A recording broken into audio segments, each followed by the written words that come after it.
तो चलिए आज एक बहुत ही गहरे सवाल को समझने की कोशिश करते हैं।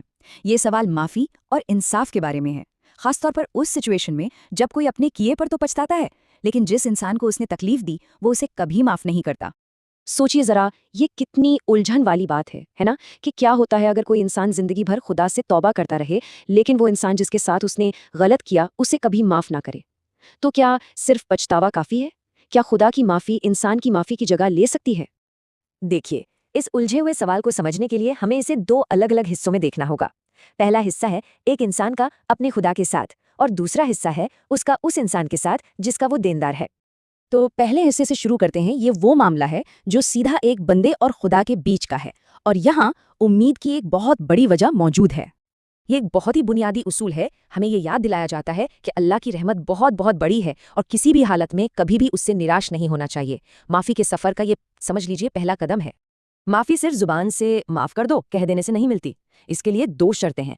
पहली, तौबा, यानी अपने किए पर सच्चा गहरा अफसोस, और दूसरी, इस्लाह, मतलब भविष्य के लिए अपने तौर तरीकों को पूरी तरह से सुधार लेना और सही रास्ते पर चलना।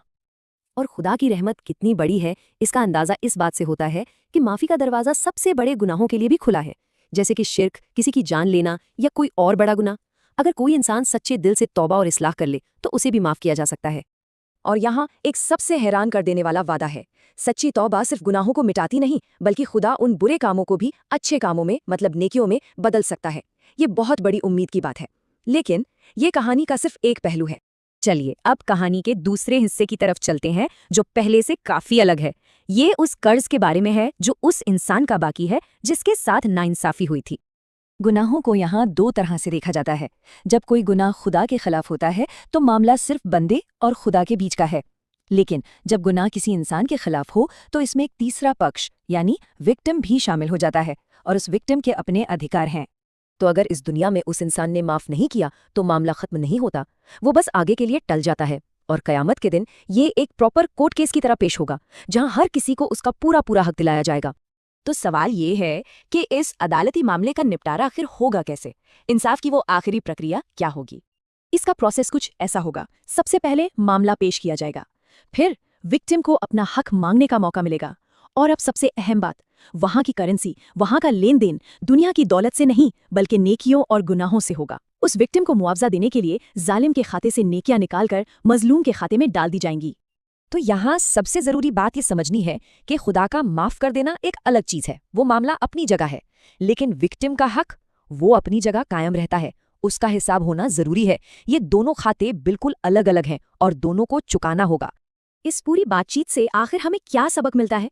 एक बहुत ही सीधा और गहरा सबक। ये लाइन शायद इस पूरी चर्चा का निचोड़ है। हमें साफ साफ चेतावनी दी गई है कि यह गलती कभी नहीं करनी चाहिए कि इंसानों को भी खुदा की तरह माफ करने वाला और रहमदिल समझ लिया जाए। इंसान अपने हक के मामले में इतने दरियादिल नहीं होते। कयामत के दिन अपनी नेकियों से कर्ज चुकाने की कीमत बहुत ज्यादा है। इसीलिए इस दुनिया में लोगों के साथ अपने लेन देन में, अपने बर्ताव में बहुत ज्यादा सावधानी बरतने की जरूरत है, ताकि ऐसी कोई नौबत ही ना आए। और आखिर में ये सवाल हमारे लिए है कि जब हम ये जान लेते हैं कि हर छोटे बड़े हक का हिसाब एक दिन होना ही है, तो क्या इस समझ से दूसरों के प्रति हमारी रोजमर्रा की जिम्मेदारियों में कोई बदलाव आता है?